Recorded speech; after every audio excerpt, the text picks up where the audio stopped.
Gonna cook up some hamburger for shepherd's pie. And of course we want it in nice chunks. Pan on there.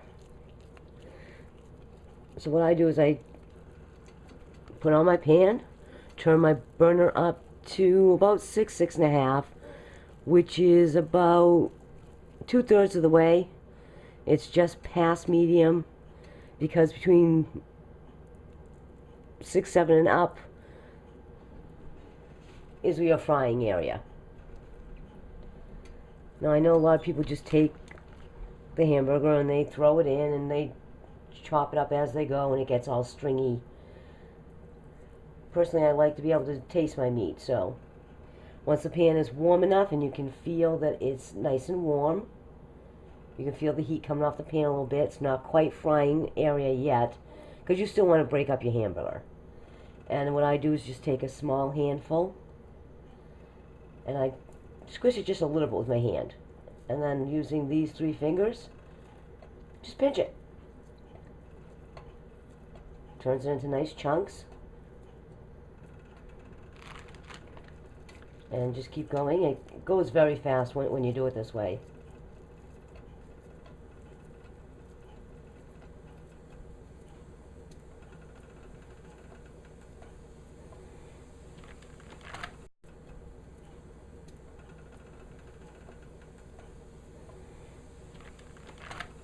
And that's it. Very simple. It changes your meal, whether you're doing shepherd's pie or you're doing hamburger helper or anything of that nature. Just a little bit. Squish it once with your hand. Pinch it apart. Squeeze it once.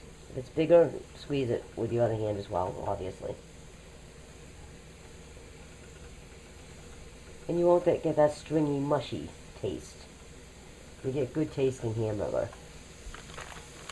Now the other thing I want to let you know is that I will be adding some onions to this. I personally use the dried onions. Other people want fresh onions, that's fine. Wait until it starts to fry. You can hear it starting to fry now, which is just about the right time.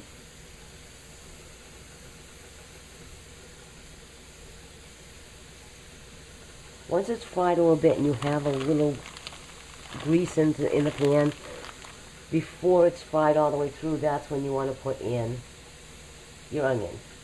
If you put it in too soon, it's not going to rehydrate correctly, or it won't brown correctly. It won't go into the hamburger the same way, or it'll wind up burnt if you're using fresh onion, because it doesn't take as long to fry as hamburger does. So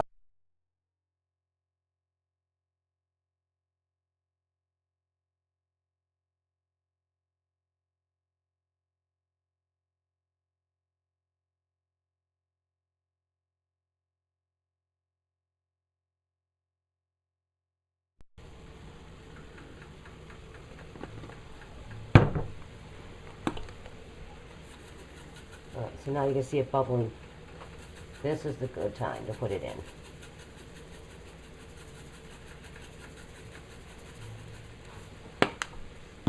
This is also the time I put in a little bit of salt, because they don't put as much saltpeter in the meat anymore, so you don't get that salty taste. You probably have noticed that. It's a good thing, but... and a little bit of pepper. And I like to hold the pepper way up here, because otherwise it comes out in spots instead of going evenly across the meat. And before it sets in, give it a good toss so it gets into everything. There we go.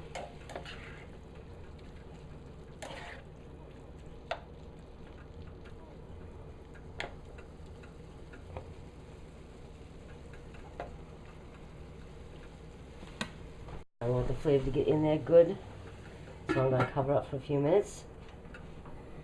Let it stew in its own juices a little bit while we go fix those potatoes.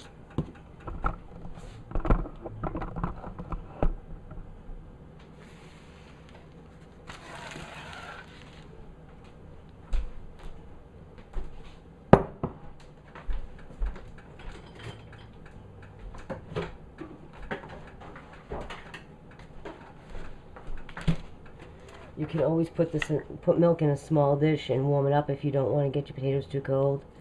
Just a little bit, maybe 1/4 cup at a time, or less. And even if they're good and stiff, you can still starting at the top, go around, and as it softens up, you can go further in. But start just at the top, otherwise you'll just spatter it everywhere and have an awful time with it. There we go. All fixed. No more lumps. And if I go like this, unlike before where it stayed lumpy, nice and smooth. Beautiful.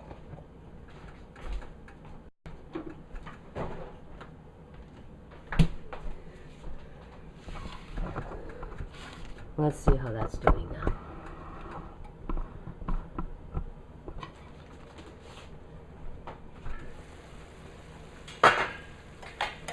And after only a few minutes, looking good.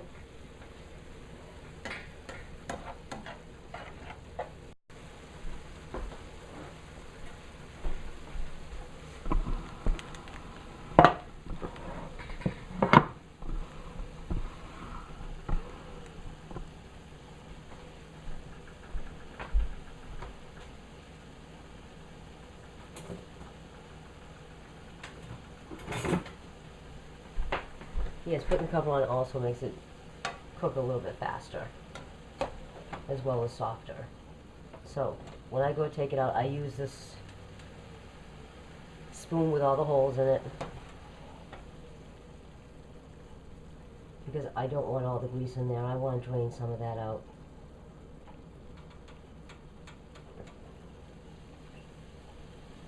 Spread it across.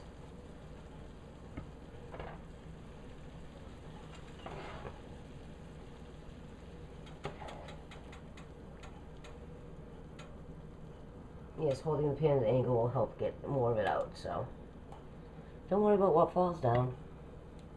You can get it later.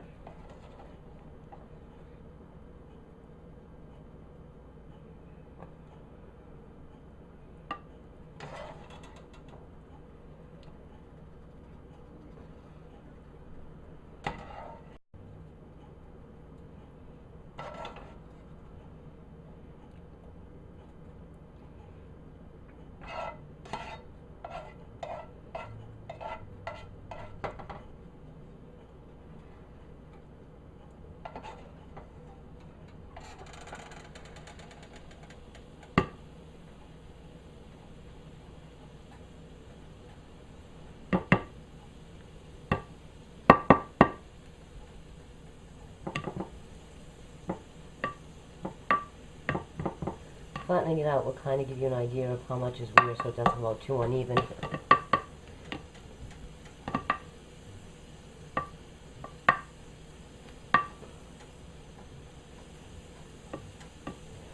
Alright, now that's it. Yes, shaking the pan will help you get some of the stuff loose. Never, ever, ever put grease down your drain. Let me say that again without the noise. Never put grease down your drain. Let's turn that burner off so I'm not making myself. I usually do this over the sink, but I want you to see it.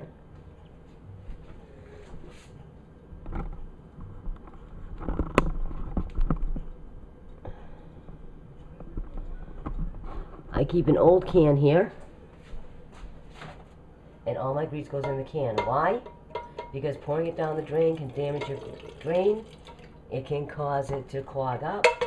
Grease will stick in the drain. It can burn it. It is a type of plastic, remember. So you never want to put hot grease down them. Or hot water, for that matter. Let the water cool first. Now, burner's off, but it's still a little hot. So while it's hot,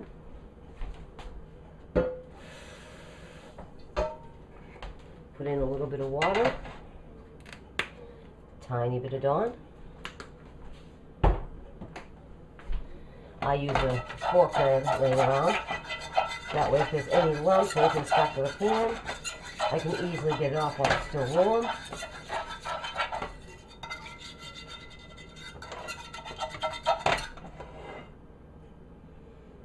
Let the grease cool for just a minute. If it starts to bubble, back off, stop, wait. Because oil and water don't always mix.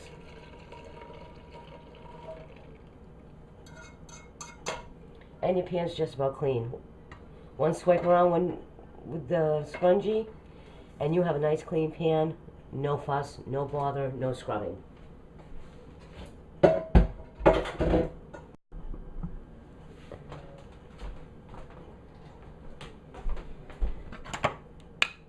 We got the mashed potatoes we worked on earlier. I prefer going from the middle out.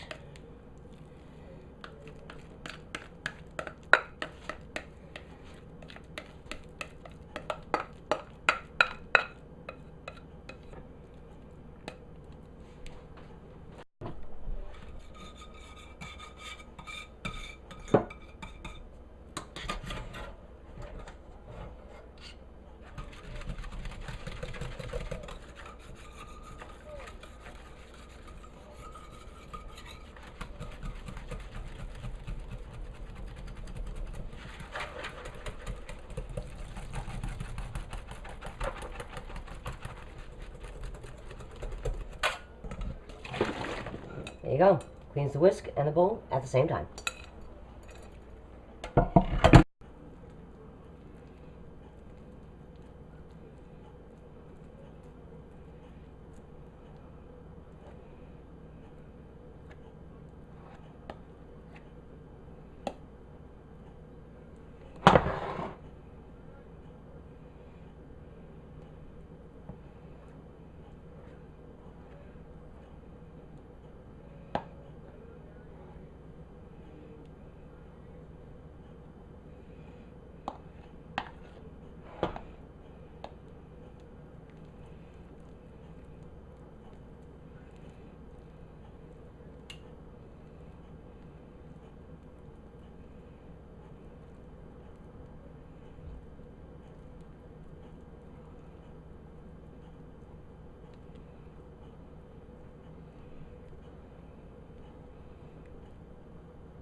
If you like it a little crispier on the top, just do that.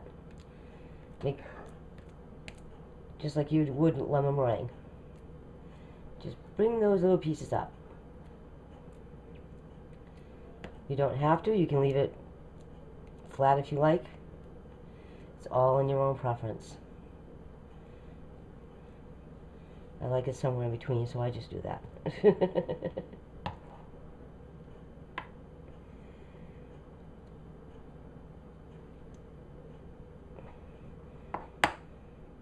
Fill in any holes. We're done.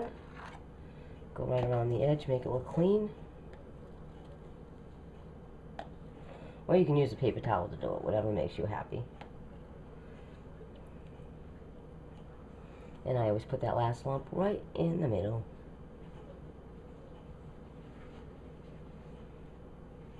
There we go. Cover that with some saran wrap, throw it in the fridge. Come dinner time, takes maybe half hour tops to heat up at 350, and you're done.